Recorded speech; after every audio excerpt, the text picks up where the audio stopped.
Bismillahirrahmanirrahim. Innal hamdalillah nahmaduhu wa nasta'inuhu wa nastahdihi wa nastaghfiruh wa natubu ilayh wa na'udzu billahi min shururi anfusina wa min sayyiati a'malina. May yahdihillahu fala mudilla lahu wa may yudlilhu fala hadiya lahu. Ashhadu an la ilaha illallah wahdahu la sharika lahu wa ashhadu anna Muhammadan 'abduhu wa rasuluh.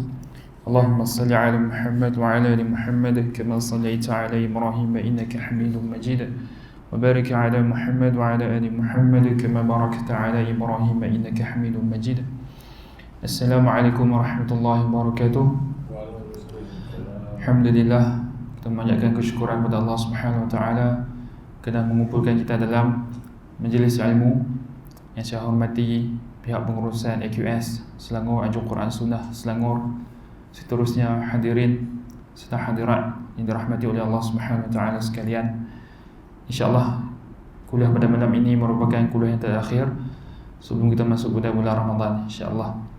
Dan sebelum saya mula, nanti bila habis kan, ada orang infak roti, nanti boleh ambil roti dekat situ. Ada orang infak tadi. Okay. InsyaAllah kita menyambung pengajian kita dalam kitab Ad-Da' wa Dawa' yang ditulis oleh Syekhul Islam Al-Thani Ibn Al-Qayyim Al-Jawziyah rahimahullah ta'ala. Pada pertemuan yang lepas kita telah membaca satu kisah yang diriwayatkan di dalam Ibn Abi Dunya di dalam kitab Al-Mujabin fi Du'a. Kitab Al-Mujabin fi Du'a tentang seorang sahabat Nabi SAW iaitu Abu Mi'laq yang telah dirompak oleh seorang perompak yang bertopeng. Kemudian beliau diselamatkan oleh malaikat dari langit yang keempat menggunakan kuda. Yang Allah Subhanahu wa taala hantarkan bantuan kepada Abu Mi'laq kerana beliau berdoa. Beliau berdoa dengan satu doa yang telah kita bacakan pada pertemuan yang lepas. Kemudian fasal yang seterusnya, wa kathiran ma tajidu ad'iyatan da'a biha qaum فاستجيب لهم ويكون قد اقترن بدعاء ضرورة صاحبه وإقباله على الله أو حسنة تقدمت منه جعل الله سبحانه وتعالى إجابة دعوته شكرا لحسنته أو صادف وقت إجابة ونحو ذلك فأجيب دعوته فيظن ظن أن السر في لفظ ذلك دعاء فيأخذه مجردا عن تلك الأمور التي قرنته من ذلك الداعي. وهذا كما إذا استعمل رجل دواء نافعا في الوقت الذي ينبغي على وجه الذي ينبغي فانتفع به فظن غيره أن استعمال هذا الدواء بمجرده كاف في حصول مطلوب كان غالطا وهذا موضوع يغلط فيه كثير من الناس. Okay, kita bacakan teks Arab, kita akan terjemahkan teks yang disebut oleh Ibn Qayyim Al-Jawziyah. Benar, Ibn Qayyim Al-Jawziyah menyebutkan kebanyakan orang mendapati bahawa dia berdoa dengan sesuatu doa, kemudian dimakbulkan doa tersebut, dan boleh jadi disebabkan bersamaan dengan doa itu daruratu sahibi, keterdesakan orang yang berdoa itu, dan boleh jadi disebabkan dia betul-betul menghadap dan mengharap kepada Allah Subhanahu wa taala, atau dia melakukan hasanah, kebaikan sebelum dia berdoa. Antara amalan yang disebut oleh Ibn Qayyim, yang mana kalau kita buat, hampir pasti doa kita tidak akan ditolak, iaitu kita bersedekah sebelum kita berdoa. Kemudian boleh jadi selepas dia melakukan kebaikan itu, Allah berterima kasih ke atas kebaikannya itu. Allah berterima kasih ke atas kebaikannya itu, dan Allah memakbulkan doanya. Atau bersamaan waktu mustajab doa, ataupun apa yang berkaitan dengannya, maka dimustajabkan doa. Maka ada orang menyangka bahawa rahsia dimustajabkan doa itu adalah pada lafaz doa, bukan makna doa itu.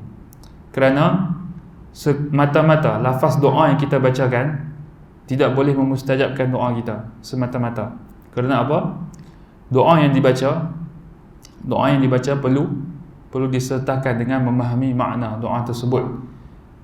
Dan kita telah sebutkan, boleh jadi bukan sebab lafaz doa itu, tetapi sebab keterdesakan orang yang berdoa, adapun dia melakukan kebaikan sebelum dia berdoa, ataupun dia menghadap pada Allah Azza wa Jal, ataupun bertepatan dengan waktu mustajab doa.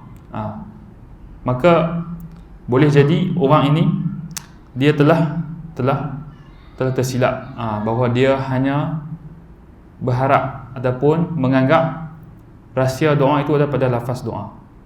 Ini salah sebenarnya, kerana semata-mata melafazkan doa tanpa memahaminya adalah sesuatu kesilapan.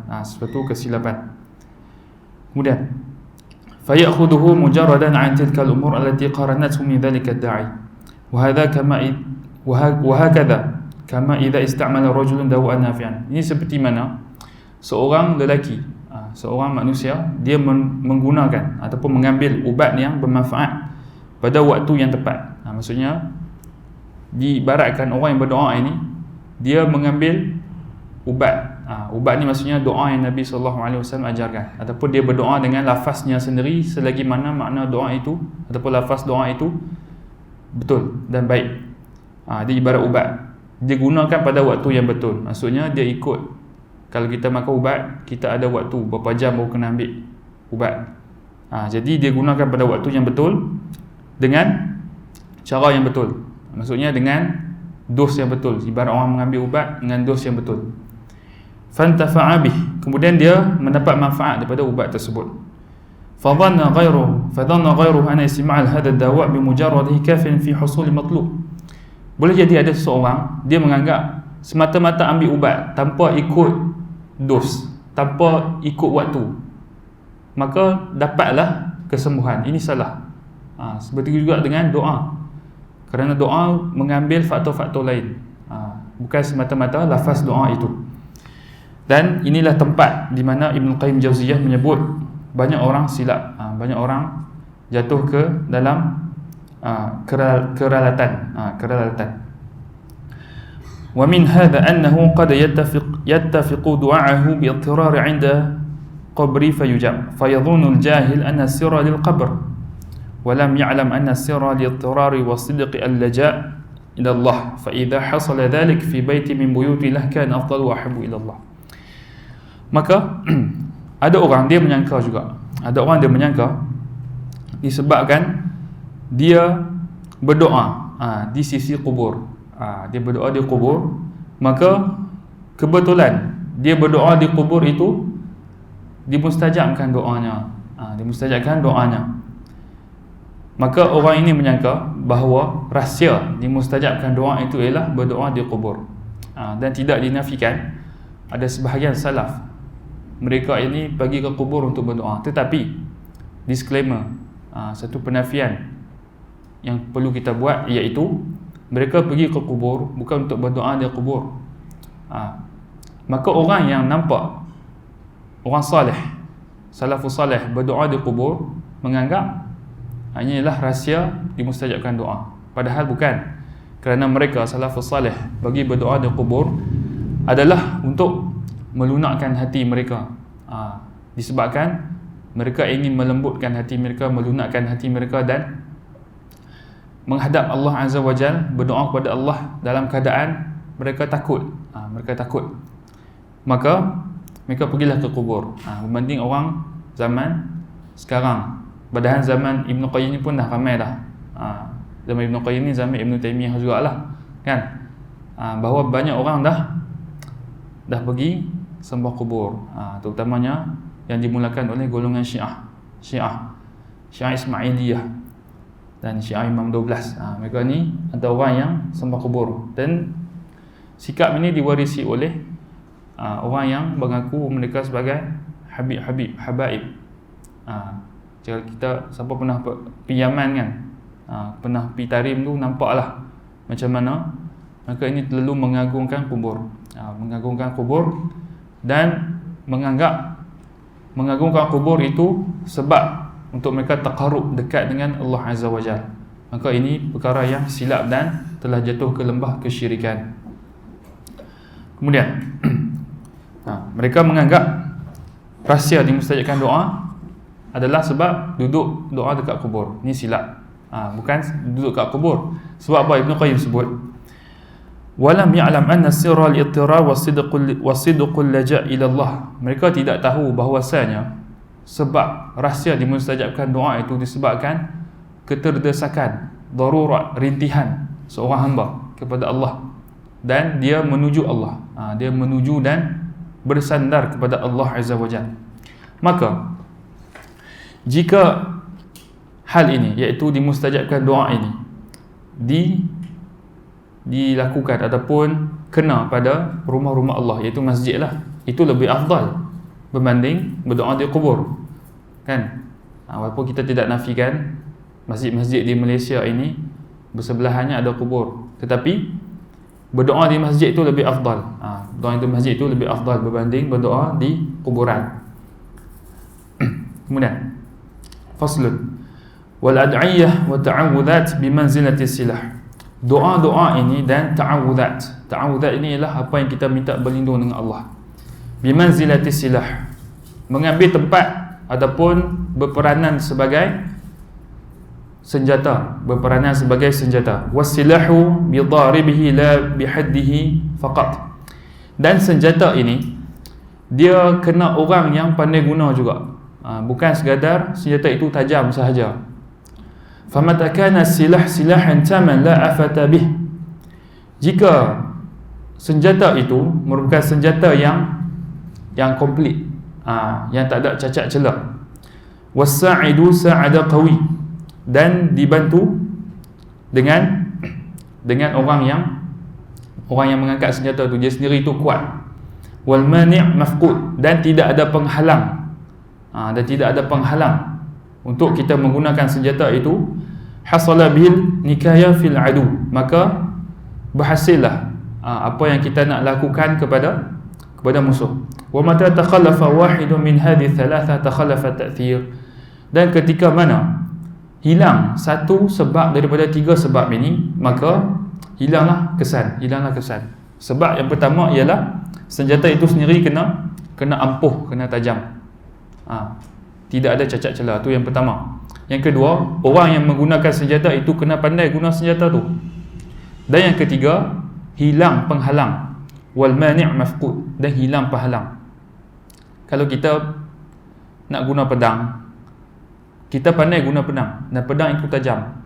Tapi kalau kita cucuk dekat orang yang pakai baju besi, dia macam tidak ada guna juga. Sebab tidak ada penghalang. Maksudnya ada penghalang yang menghalang senjata itu daripada berkesan. Macam kita sebutkan, kalau senjata itu tajam, kita sendiri tak pandai guna dan tidak ada penghalang, susah juga kan? Kita pun tak boleh nak gunakan senjata tersebut dengan baik. Maka tidak boleh hilang satu sebab daripada tiga sebab ini, iaitu senjata itu kena ampuh, tidak ada cacat celah, tidak ada penghalang, dan boleh digunakan oleh orang yang pandai menggunakan. Fa idza kana du'a fi nafsihi ghairu salih, dan ketika mana doa seseorang hamba itu pada doa itu sendiri tidak salih, ghairu salih. Apa ini doa yang tidak salih? Seperti doa Nabi Nuh dalam Al-Quran, betul Ustaz? Nabi Nuh berdoa supaya selamatkan anak dia, selamatkan anak dia. Kemudian Allah sebut innahu amalun ghairu salih. Doa ini ialah doa yang tidak salih, kan? Jadi tidak dimustajabkan doa, walaupun doa itu datang daripada Nabi. Datang daripada Nabi. Maka au ad-da'i lam yajma' baina qalbihi wa lisani fi du'a. Adapun orang yang berdoa itu dia tidak menghimpunkan di dalam hatinya serta lisannya ketika berdoa. Maksudnya ketika berdoa ni mulut saja baca doa, tapi hati tak faham apa pun. Sekadar ikut imam, kalau yang jenis berdoa dengan imam lah. Ataupun berdoa sendiri-sendiri hafal sahaja doa, memang bagus. Kita memang puji orang yang hafal doa. Bahkan kita puji kalau dia boleh hafal Al-Adhkar Imam Nawawi tu. Tapi perlulah disertai dengan kefahaman kepada makna. Au kana thamma mani' min al-ijabah lam yahsul athar. Adapun ada penghalang daripada dimustajabkan doa, maka tidak akan berhasil doa itu. Faslun wa ha huna su'alun masyhur. Kemudian dan Ibn Qayyim sebutkan, sekarang ni kita sampai kepada soalan yang masyhur, soalan yang famous, yang selalu ditanyakan. Wa huwa anna al-mad'u bihi in kana qad qaddara lam yakun bud min wuqu'i. Bahwasanya apa yang kita doakan jika telah ditakdirkan oleh Allah tidak berlaku, maka tidak berlakulah. Da'a bihi al-'abd aw lam yad'u. Maka Ibn Qayyim sebut, ada orang dia sangka kalau sesuatu kita doakan itu dia tidak akan dapat. Maksudnya kita doa sesuatu yang sia-sia. Ibarat kita doa sesuatu yang sia-sia. Ibarat kita doa sesuatu, kalau kita doa benda tu tak dapat, kalau kita tak doa pun tak dapat. Sama sahaja. Wa illam yakun qad qudira lam yaqa' sawa'an sa'ala al-'abd aw lam yas'alhu. Ketika mana doa itu tidak, maksudnya perkara itu telah tidak ditentukan. Kalau orang itu berdoa, sama saja seperti dia tidak berdoa. Maksudnya kalau benda tu dah confirm dapat, kita berdoa ataupun tidak berdoa sama saja. Sama juga macam perkara yang tidak terjadi. Kalau kita berdoa ataupun tidak berdoa, perkara tu kalau dah tak jadi, sama juga takkan jadi. Fadhannat ta'ifatun sihhata hadha su'al fatarakat du'a. Maka ada sebahagian kelompok mereka menyangka betul lah sangkaan ni. Kalau doa banyak kali pun tak dapat, baik dia doa. Macam tu. Fatarakat du'a, maka mereka meninggalkan doa. Wa qalat la faidata fih, dan mereka berkata tidak ada faedah lah berdoa. Wa haula ma'a faratin wa jahlihim wa dhalalihim. Dan mereka ini disebabkan kurangnya, maksudnya teruk sangat jahil dan kesesatan mereka ini, mutanaqidun, mereka ini kontradik sesama mereka. Fa inna tarada madhhabihim yujibu ta'til jami' asbab.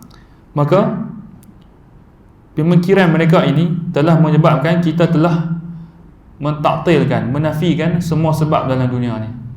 Maksudnya ni kita nak bahas sikit pemikiran Jabariyah lah.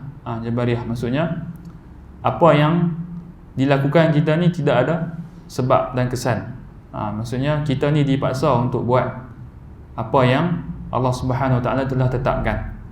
Macam kita tengah duduk sekarang ni, bukan kita yang berkehendak, Allah yang berkehendak, dan Allah yang buat perbuatan kita tu. Betul? Jadi mereka ini telah menafikan sebab. Fayuqalu li ahadihim, maka dikatakan kepada mereka, in kana asy-syab'u war-ray qad quddira laka fala budda min wuqu'ihima. Maka kita tanyakan kepada mereka ni, kalau kenyang dan puas, sebab kalau makan ni dia punya kesannya kenyang lah. Kalau minum kita sebut apa? Kita sebut puas lah kot. Ataupun dalam bahasa saintifik ni segah. Kita siram pokok tu rasa segah. Kita kenyang dan segah selepas minum. Kalau telah ditentukan kenyang dan segah itu, kan telah ditentukan benda tu nak jadi, akal tak aw lam takul, makan kah tak makan kah, minum kah tak minum kah, sama aja. Wa illam yuqaddira lam yaqa'a akal tak lam takul.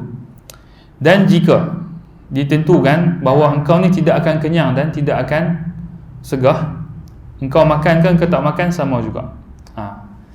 Wa in kana al-waladu qaddara laka fala budda minhu. Yang ni lawak sikit. Dia kata kalau anak ni Allah dah tentukan nak dapat, maka hang akan dapat juga. wati'ta az-zawjah wal amah aw lam tata', engkau melakukan hubungan dengan isteri ataupun tidak melakukan hubungan, sama saja. Kalau Allah dah nak bagi, Allah akan bagi. Wa in lam yuqaddir lam yakun fala hajatah ila tazawuj wa tasarri. Jika engkau tidak ditentukan untuk mendapatkan anak, maka tidak ada hajat, tidak ada keperluan untuk berkahwin dan tasarri. Tasarri ni maksudnya mengambil hamba sahaya. Wa halumma jarra. Fahal yaqul hadha aqil aw adami. Maka kita bertanya, adakah pemikiran macam ni orang yang berakal ataupun manusia akan fikir macam ni?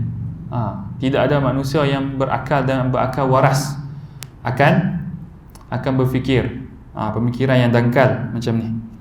Bal al-hayawan al-bahim mafturun ala mubasharatil asbab allati biha qiwamuhu wa hayatuh. Bahkan haiwan serta binatang ternakan mafturun ala mubasharatil asbab, telah diberikan fitrah oleh Allah untuk mengambil sebab, untuk melakukan sebab.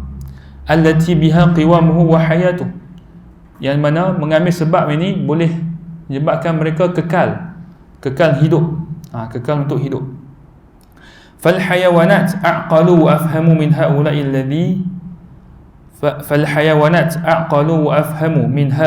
alladhina hum kal an'am bal hum adallu sabila. Bahkan Ibn Qayyim sebut haiwan-haiwan ni lebih berakal dan lebih faham daripada mereka yang diibaratkan seperti binatang ternakan. Bal hum adallu sabila, bahkan mereka ini lebih sesat. Wa takayasa ba'dhum wa qala, maka takayasa ba'dhum, ada orang yang mereka buat pandai. Takayas maksudnya buat cerdik. Ba'dhum wa qala al-ishtighal bi-du'a min bab at-ta'abbud mahd. Ada orang dia perasan dia cerdik, dia kata kita melakukan sebab berdoa ni, menyibukkan dengan berdoa ni semata-mata untuk ta'abbud sahaja, ibadah sahaja. Yuthibullah alaihi ad-da'i, Allah akan bagi pahala kepada orang yang berdoa, min ghairi an yakuna lahu ta'thirun fil matlub biwajhin ma, tanpa akan ada kesan daripada apa yang kita doa tu. Maksudnya kalau kita keluar rumah, Nabi ajak baca Bismillahilladzi la yadurru ma'asmi sampai habis, a'udzu bikalimatillahi tammat min syarri ma khalaq. Kita baca ni semua sebab nak pahala sahaja, bukan ada kesan pun kalau kita baca. Maksudnya kalau kita nak accident lepas tu sama saja. Sama saja kesan dia, tak ada kesan pun. Wala farqa 'inda hadha al-kayyis baina ad-du'a wa baina al-imsak 'anhu bil qalbi wal lisan fi ta'thir min fi husul al-matlub. Tidak ada beza bagi orang yang perasan cerdik ni,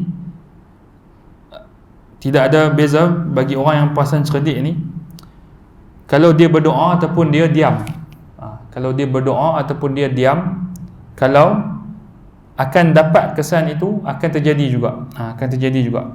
Wa irtibatu du'a indahum bihi ka irtibati sukut wala farqa. Dan mereka menganggap bergantung dengan doa ini ibarat mereka duduk diam tanpa buat apa-apa. Kalau kita diam ataupun kita doa, itu semua kalau kita nak dapat, kita akan dapat. Tapi kalau kita berdoa, kita dapat pahala sahaja. Kemudian waqalat ta'ifatun ukhra akyasu min haula. Ibn Qayyim sebut ada satu lagi kelompok yang mereka ini lebih cerdik daripada kelompok yang sebelumnya. Bal ad-du'a alamatun mujarradah nasabaha Allah Subhanahu wa ta'ala amaratan ala qada'il hajah. Mereka berkata doa yang kita doa ini sebenarnya tanda dan alamat sahaja. Bukan sebab pun, seperti famata wufiqa al-'abdu li-du'a kana dhalika 'alamatan lahu aw amaratan 'ala anna hajatun qad qudiyat. Jika seseorang hamba diberikan taufik untuk berdoa, maka doa itu menjadi tanda ataupun alamat bahawa hajatnya akan ditunaikan. Wa hadha kama idza ra'ayna ghayman aswadan baridan fi zaman ash-shita' fa inna dhalika dalilun wa 'alamatun 'ala annahu yumtir. Jika kita lihat awan hitam awan hitam pada zaman musim sejuk. Awan hitam ni Ibn Qayyim sebut dalam konteks ataupun pada tempat negara Arab, negara Arab, mana mereka ini akan hujan pada musim sejuk sahaja. Fa inna dhalika dalilun wa alamatan ala annahu yumtir. Kalau kita tengok awan hitam, kan, kita tengok awan hitam masa nak hujan, maka itulah alamat tanda bahawa akan hujan. Padahal tak hujan pun lagi. Jadi itulah doa. Doa ni Allah bagi taufik dekat kita sebagai tanda ataupun alamat sahaja. Bukan sebab dia kelompok ni sebenarnya kalau kita sebutkan ialah kelompok Asy'ariyah yang menafikan sebab dan musabab. Depa ni ada teori dalam mazhab Asy'ariyah ni, teori kasab, betul. Teori kasab maksudnya kita ni tidak ada kuasa untuk memberi kesan. Yang beri kesan itu ialah Allah. Betul lah, yang beri kesan itu ialah Allah, tapi yang melakukan sebab itu kita. Qalu wa hakadha hukmu at-ta'at ma'a ath-thawab wa kufru wal ma'asi ma'a al-'iqab. Maka inilah hukum seperti taat itu ada bersamanya pahala, kufur dan maksiat itu ada bersamanya hukuman Allah. Hiya amaratun mahdhah liwuqu'i ath-thawab wal 'iqab la annaha asbabun lah. Jika kita melakukan taat itu hanya tanda sahaja bahawa kita ni orang baik, bukan sebab. Dia ibarat macam mana, kita bagi contoh orang bawa makanan dekat kita, dekat kedai makan. Wujudnya makanan tu tanda kita dah kenyang. Wujudnya makanan itulah tanda kita dah kenyang, padahal kita tak makan lagi. Itulah perumpamaan dia. Wa hakadha indahum al-kasru ma'al inkisar wal hariq ma'al ihraq wal izhaq ma'al qatl. Dan inilah seperti mana di sisi mereka al-kasru ma'al inkisar, pecah itu disebabkan adanya pecahan. Maksudnya kalau kita baling batu dekat cermin, yang menyebabkan cermin itu pecah ketika dalam teori Asy'ariyah disebut Allah cipta indaha la biha. Maksudnya bila kita baling batu tu dekat cermin tu pecah sebab bukan Allah cipta kekuatan batu untuk bagi pecah, tapi waktu kita baling tu macam mana bila pecah, dia agak rumit sikit. Kita bagi contoh lain. Dia sebut al-hariq ma'al ihraq. Adanya kebakaran tu tanda sahaja. Adanya kebakaran, ada api, tanda sahaja rumah tu terbakar. Tanda sahaja, bukan sebab rumah tu terbakar, tanda sahaja. Boleh jadi kalau Allah nak buat benda lain bagi terbakar, Allah boleh buat. Dan ini menafikan hukum sebab dan musabab. Laisa syai'un min dhalika sababan baltah. Dan ini bukanlah sesuatu yang menjadi sebab.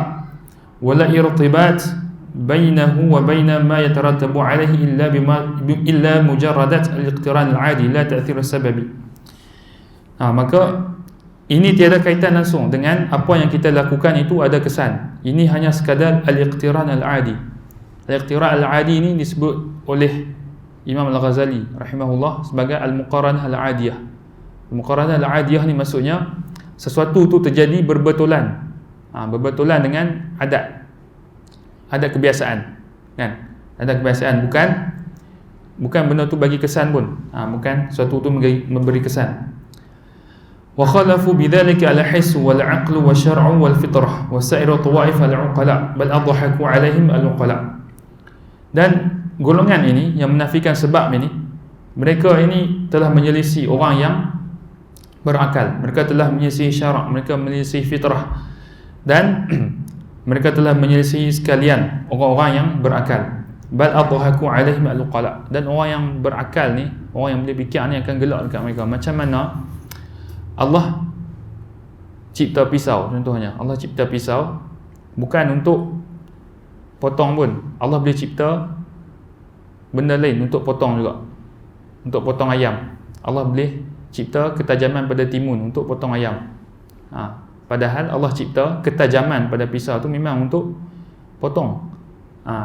Jadi mereka ni menafikan terus sebab, menafikan terus kesan. Maksudnya kalau kita ambil timun, kita potong ayam, maksudnya yang potong tu bukan kita lah, yang potong tu Allah, sebab Allah yang bagi kesan. Memang Allah bagi kesan, tapi Allah menciptakan sesuatu bersama dengannya ada tabiatnya. Bersama dengannya ada tabiatnya yang tersendiri. Ni dia masuk isu yang rumit sikit lah, sebab kita kena salahkan mereka ni. Sebab kalau mereka ni tak wujud, kita tak perlu pun nak bahas benda-benda ni. Betul tak? Sebab mereka ni wujud, kita kena sebut lah. Sebab ada orang dia fikir macam tu. Ada orang dia serah bulat-bulat.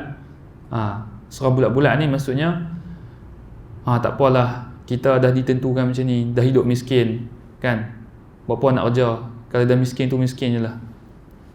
Tak payah nak buat apa, duduk rumah. Duduk rumah, tengok TV, isap rokok kan. Tak payah buat apa. Kalau dah Allah jamin syurga, tak payah solat pun tak apa. Jadi orang macam ni dia ada pemikiran Murji'ah dan Jabariyah. Kemudian ada satu golongan lagi, was-shawab annaha huna qisman thalithan. Dan yang betulnya ada satu lagi kategori yang ketiga, kelompok yang ketiga, iaitu wa huwa anna hadzal maqdur qudira bil asbab. Iaitu apa yang Allah telah tentukan, ditentukan dengan sebab. Maksudnya apa yang Allah nak bagi bersamaannya ada sebab. Wa min asbabihi ad-du'a, dan bersamanya ada sebab itu, iaitu doa. Falam yuqaddar mujarradan an sababi walakin qudira bi sababi. Dan tidak ditentukan sesuatu itu semata-mata kerana dia nak jadi, tetapi ditentukan bersama sebab. Famata ata al-'abdu bis-sabab waqa'a al-maqdur. Ketika mana seseorang hamba itu mendatangi sebab, maka terjadilah apa yang dia telah ditentukan, apa yang telah ditentukan untuknya. Wa mata lam ya'ti bis-sabab intafa al-maqdur. Ketika mana dia tidak melakukan sebab, maka ternafilah ataupun tidak jadilah apa yang telah ditentukan itu. Wa hadha kama qudira asy-syab'u war-rayu bil-akli wa syara'. Ini seperti mana ditentukan kenyang itu dan segah itu disebabkan kita makan dan minum. Wa qudira al-walad bil-wad'i, dan ditentukan kita mendapat anak disebabkan kita melakukan hubungan suami isteri. Saya sebut kita lah, walaupun saya tak kahwin lagi. Wa qudira husulu az-zar'u bil-badri. Adapun ditentukan mendapat hasil tanaman itu disebabkan kita menabur biji benih. Wa qad khuruju nafsul hayawan bi dhabhi, dan kita menyembelih haiwan, ditentukan keluarnya nyawa haiwan yang kita sembelih itu disebabkan kita melakukan sembelihan. Wa kadzalika qudira dukhulul jannah bil a'mal, dan macam itulah kita dimasukkan ke dalam syurga kerana amal. Kerana amal, dan amal itu ialah sebab untuk masuk syurga. Wa dukhulun nar bil a'mal, dan masuk neraka juga dengan amal yang tidak baik. Wa hadha qismun huwal haqq, dan inilah golongan yang betul, yang benar. Wa huwa alladhi hurimahu as-sa'il wa lam yuwaffiq lahu, di mana sebagian orang dia tidak diberi kefahaman untuk memahami konsep ini. Wa hina idzin fa du'a min aqwabil asbab, dan ketika mana doa itu ialah sebab yang paling kuat. Fa idza qudira wuqu'ul mad'u bih bi du'a lam yasih an yuqal la fa'idah fi du'a. Ketika mana telah berlakunya apa yang telah didoakan itu dengan doa yang telah dia doakan, dia tidak boleh bercakap tidak ada sebab berdoa ini. Kama la yuqal la fa'idah fil akl wa syara' wa jami' al harakat wal a'mal. Jika telah ditentukan apa yang akan berlaku, dia tidak boleh bercakap tidak ada faedah aku berdoa. Sama juga dia tak boleh bercakap la faedah fil akl wa syara', tidak ada faedah dia makan, minum dan dia melakukan semua pergerakan dan amal. Walaysa syai'un minal asbab anfa'u minad du'a, dan tidak ada sebab yang lain yang lebih bermanfaat berbanding doa, wala ablaghu fi husuli matlub, untuk mencapai apa yang kita hajatkan. Walima kana sahabah radhiyallahu anhum a'lamal ummah billahi wa rasulih wa afqahuhum fi dinih, kanu aqwamu bihadha as-sabab wa syurutuhu wa adabuhu min ghairihim. Wa kana Umar bin Khattab radhiyallahu anhu yastansar bihi ala aduwwi, kana a'zamu jundih, wa kana yaqul lis-sahabah lastum tunsaruna bi kathrah wa inma tunsaruna minas sama'.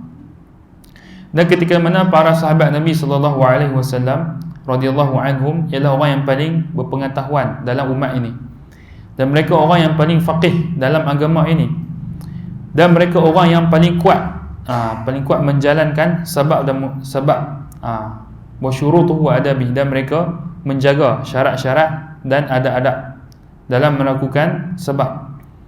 Dan Umar bin Khattab radhiyallahu anhu ketika mana beliau dimenangkan ke atas musuhnya, wa kana a'zamu jundih, dan dia adalah orang yang paling, ada tentera yang paling kuat. Wa kana yaqulu lis-sahabah, dan dia berkata kepada para sahabat, kamu ini bukan dimenangkan oleh Allah disebabkan kamu ni ramai, tapi kamu dimenangkan Allah daripada langit. Maksudnya disebabkan kamu berdoa dan doa kamu diangkat ke langit, maka sebabkan itu kamu melakukan sebab, kamu berperang, dan dalam masa yang sama kamu berdoa. Jadi kamu melakukan dua sebab. Dua sebab di situ.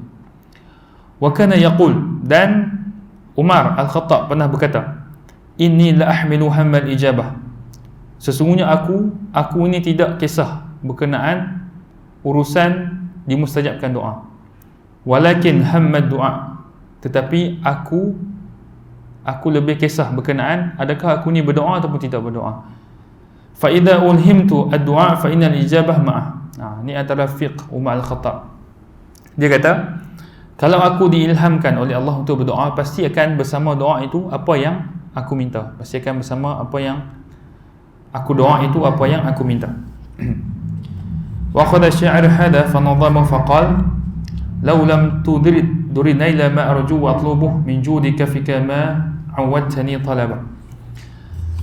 Apa yang disebutkan oleh syair, wahai Allah, jika engkau tidak menginginkan aku untuk mendapatkan apa yang aku minta daripada kemurahanmu, ma'awadtani at-talaba, engkau tidak akan membiasakan aku untuk meminta. Maksudnya kalau Allah membiasakan kita untuk minta, maknanya Allah ingin memberi, Allah ingin memberi. Faman ulhima ad-du'a faqad urida bihi al-ijabah. Kita berhenti dulu bagi orang pada azan. Teruskan. Okey, teruskan. Sesiapa yang diberikan ilham untuk berdoa, maka akan ada bersamanya pengabulan. Fa inna Allah Subhanahu wa ta'ala yaqul ud'uni astajib lakum. Allah Subhanahu wa ta'ala menyebutkan, berdoalah kamu semua kepada aku akan makbulkan. Dan dalam surah Al-Baqarah, ketika mana hamba aku bertanyakan kepadamu wahai Muhammad tentang aku, fa inni qarib, aku ini dekat. Ujibu da'watad da'i idza da'an, aku akan mengabulkan doa orang yang berdoa. Wa fi sunani Ibnu Majah min hadis Abu Hurairah radhiyallahu anhu qala Rasulullah sallallahu alaihi wasallam, man lam yas'alillah yaghdab alaih, sesiapa yang tidak berdoa kepada Allah, tidak meminta kepada Allah, Allah ini akan murka kepadanya, Allah akan murka kepadanya. Berbanding dengan makhluk kalau kita banyak minta, dia murka. Tapi kalau Allah kita tak banyak minta, Allah akan murka. Wa hadha yadullu ala anna ridahu fi su'ali wa ta'atihi, dan ini menunjukkan bahawasanya redha Allah adalah pada kita meminta dan taat pada Allah. Wa idza radiya ar-rabb tabaraka wa ta'ala fa kullu khairin fi ridah, ketika Allah Subhanahu wa ta'ala redha, maka semua kebaikan itu ialah pada redha Allah. Kama anna kulla bala'in wa musibatin fi ghadabih, seperti mana setiap bala dan musibah ialah disebabkan kemurkaan Allah. Wa qad dzakara Imam Ahmad dalam fi kitab Az-Zuhd, Imam Ahmad menyebutkan dalam kitab Az-Zuhd sesuatu athar di mana athar ini berbunyi, anallah Aku ialah Allah, la ilaha illa ana, tidak ada Tuhan melainkan aku. Idza raditu baraktu, jika aku redha aku akan memberi keberkatan. Walaysa li barakati muntaha, dan tidak ada pada keberkatanku ini penghujung. Maksudnya keberkatan Allah ini unlimited, tidak ada limit. Wa idza ghadabtu la'antu, jika aku murka aku akan melaknat. Wa la'nati tablughu as-sabi' min al-walad, dan laknat aku ini boleh mencapai 7 keturunan, anak 7 keturunan. Maksudnya berkat Allah ini tidak ada had. Begitu juga dengan laknat Allah. Kalau orang Arab biasanya kalau dia guna angka 7, maksudnya tiada had ataupun banyak. Wa qad dalla al-aqlu wan-naqlu wal-fitru wa tajarabul umam ala ikhtilaf ajnasiha wa milaliha wa nahliha ala anna at-taqarrub ila rabbil alamin wa talab mardatihi wal birr wal ihsan ila khalqihi min a'zami asbab al-janibah li kulli khair. Dan akal telah menunjukkan beserta dengan nakal. Nakal ini wahyu dan fitrah, dan apa yang umat terdahulu telah lalui. Walaupun mereka ini berbilang bangsa, berbilang jenis, berbilang kepercayaan. Maksudnya kepercayaan ini maksudnya sebelum Islam ada Islam juga, tapi version Nabi Musa dan Nabi Isa dan Nabi Ibrahim. Ala anna taqarruba ila rabbil alamin wa talab mardatihi, bahwasanya mendekatkan diri kepada Allah dan mencapai redha Allah dengan melakukan kebaikan dan ihsan kepada makhluknya ialah sebab yang paling besar untuk kita mengundang kebaikan. Wa addaduha min akbari asbab al-jalibah li kulli syarr, dan berlawanan apa yang kita buat baik tadi ialah sebab kepada kita mengundang kepada kejahatan. Fama ustujlibat ni'amullah wastudfi'at niqamih bimithli ta'ati wa taqarrub ilaih wal ihsan ila khalqih. Ketika mana nikmat Allah itu kita jemput, kita dapat, dan kita menolak kemurkaan Allah disebabkan taat dan dekatnya kita dengan Allah, dan kita melakukan ihsan kepada hamba Allah. Wa qad rattaba Allah Subhanahu wa ta'ala husul al-khairat fi dunya wal akhirah wa husul asy-syurur fi dunya wal akhirah fi kitabih ala amal. Dan Allah Subhanahu wa ta'ala telah menyebutkan, telah menyusun ataupun menetapkan kebaikan di dunia dan di akhirat, dan kejahatan di dunia dan di akhirat di dalam Al-Quran disebabkan oleh amalan kita. Tertibul jaza' ala syarti, iaitu tertib ataupun mendapat jaza' ini ialah, Allahu Akbar, jaza' ini ialah apa, balasan ala syarat, disebabkan kita melakukan syaratnya ialah sebab. Wal ma'lul ala illah, dan ma'lul apa yang telah ditentukan itu disebabkan illah. Wal musabbab ala sabab, dan musabab kesan disebabkan sebab yang kita lakukan. Wa hadha fil Quran yazidu ala alfi mawdi', dan Ibn Qayyim menyebutkan dalam Quran ada lebih 1000 tempat di mana Allah Subhanahu wa ta'ala sebutkan kalau nak dapat sesuatu mesti melakukan sesuatu dulu, ataupun disebutkan sebagai syarat jaza' ala syarat, wal ma'lul ala illah, wal musabbab ala sabab. Fataratan yurattibu al-hukm al-khabari al-kawni wal-amiri al-syar'i ala wasfi al-munasib lahu, qawli ta'ala falamma atau amma nuhu anhu qulna lahum kunu qiradatan khasi'in. Ada kalanya Allah Subhanahu wa ta'ala menyebutkan hukum sabab dan musabab ini dalam alam disebabkan kita melakukan sesuatu, seperti yang berlaku kepada kaum Nabi Musa alaihi salam, iaitu ketika mana mereka falamma atau amma nuhu an, ketika mana mereka melampau ataupun mereka melanggar arahan Allah, tak ada apa yang telah mereka dilarangkan untuk melakukannya, iaitu turun tangkap ikan pada hari Sabtu, betul tak? Kan? Qulna lahum kunu qiradatan khasi'in, kemudian kami katakan kepada mereka jadilah kera yang hina, Wa qaluhu falamma asafuna intaqamna minhum. Ketika mana mereka melakukan kesalahan, kami membalaskan mereka. Was-sariqu was-sariqatu faqta'u aydiyahuma. Dan orang yang mencuri daripada kalangan lelaki dan wanita, hendaklah kamu memotong tangan keduanya. Jadi disebutkan di sini, disebabkan kita melakukan sesuatu, maka balasannya ada. Dan Allah menyebutkan وَالذَّاكِرِينَ كَثِيرًا وَالذَّاكِرَاتِ أَعَدَّ لَهُمْ مَغْفِرَةً وَأَجْرًا عَظِيمًا, iaitu orang-orang yang banyak mengingati Allah daripada kalangan lelaki dan perempuan, Allah sediakan bagi mereka pengampunan dan pahala yang besar. Wa taratan yuratibu alaihi bi sighah asy-syart wal jazaa. Ada ketika mana Allah Subhanahu wa taala menetapkan sirah ni bentuk, dalam bentuk syarat dan jaza, syarat dan balasan. Seperti in tattaqullah yaj'al lakum furqana wa yukaffiru 'ankum sayyi'atikum wa yaghfir lakum, iaitu untuk kita mendapat furqan. Furqan ni maksudnya boleh membezakan antara hak dan batil. Hendaklah kita bertakwa kepada Allah. Maka jika kita bertakwa kepada Allah, syaratnya ialah takwa dan balasannya ialah kita mendapat furqan, pembezaan antara hak dan batil, dan kita mendapat pengampunan daripada Allah Azza wa Jalla. Daripada pengampunan Allah, yukaffiru ankum sayyi'atikum, Allah akan memadamkan dosa kamu dan mengampunkan kamu. Kemudian fa in tabu wa aqamus salah wa atawuz zakah fa ikhwanukum fid din.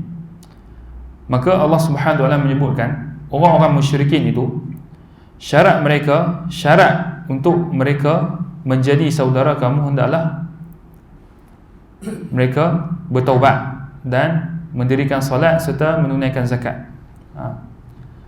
Kemudian Allah menyebutkan dalam surah Al-Jin, wa allaw istaqamu 'ala at-tariqati la'asqaynahum ma'an ghadaqa.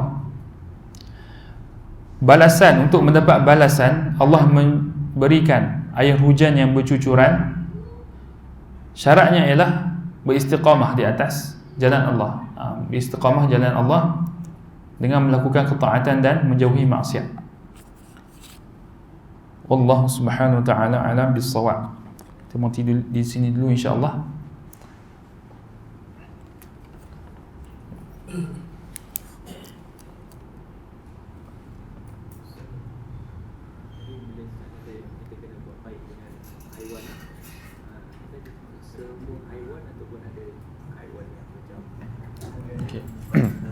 Macam tadi Ibn Qayyim sebut, kita buat ihsan kepada makhluk. Makhluk ni termasuk haiwan, manusia dan semua kan.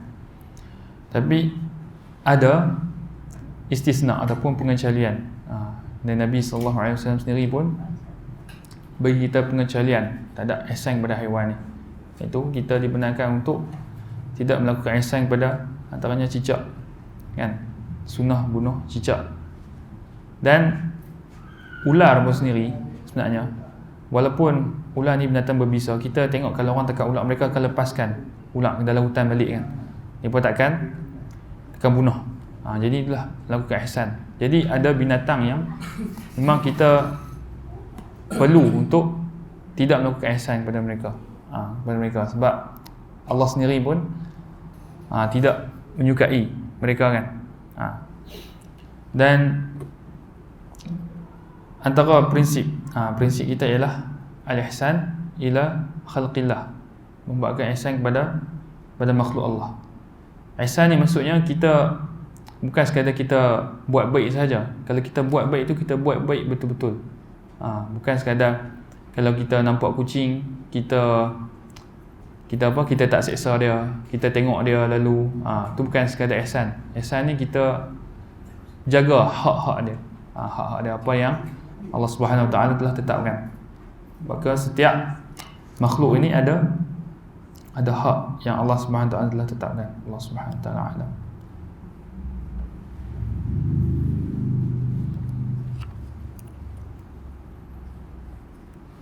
Selagi mana binatang tu tidak mencederakan kita, kita lakukan ihsan lah dekat dia. Walaupun dia cederakan kita, kita tak boleh nak bunuh dia sesuka hati lah. Sebab mereka masih makhluk Allah yang berhak hidup. Allah memberikan gizi.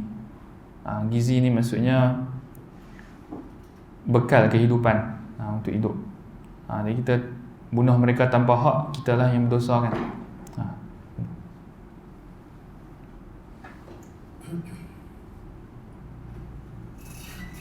Wallahu subhanahu wa ta'ala alam. Saya minta maaf kalau ada kekurangan pada penyampaian malam ni. Yang baik itu pada Allah, yang lemah itu daripada kekurangan diri saya sendiri.